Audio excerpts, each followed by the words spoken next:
Hello, আজ থাকছে rubber বাগান নিয়ে প্রতিবেদন। রাবার বাগান ভ্রমণে আমাদের যে অভিজ্ঞতা অর্জন হয়েছিল, তারই কিছু একটা অংশ আপনাদের সাথে শেয়ার করতে যাচ্ছি।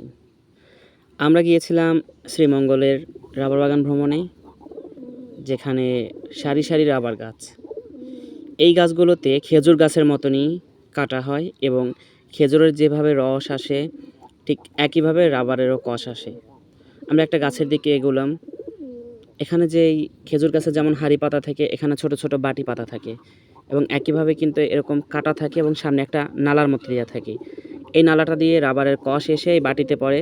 তারপর তারা সংগ্রহ করে সেটাকে প্রসেসিং করে, তারপর বিভিন্ন রাবারের জিনিসপত্র তৈরি করে। আমরা ঠিক সন্ধ্যায় গিয়ে এরকম কিছু দেখতে পাইনি, হয়তোবা ওনারা রাত থেকে সকাল পর্যন্ত এই কার্যক্রম পরিচালনা করে। যাই হোক, আমরা রাবার বাগান দেখলাম, রাবারের ছুঁয়ে দেখলাম, রাবারের গন্ধ শুকলাম। সবচেয়ে ভালো লাগে রাবার বাগানের গাছের নিচে এই সবুজ অংশটুকু। তো আমরা এই গাড়িটা ভাড়া করে সেখানে গিয়েছিলাম।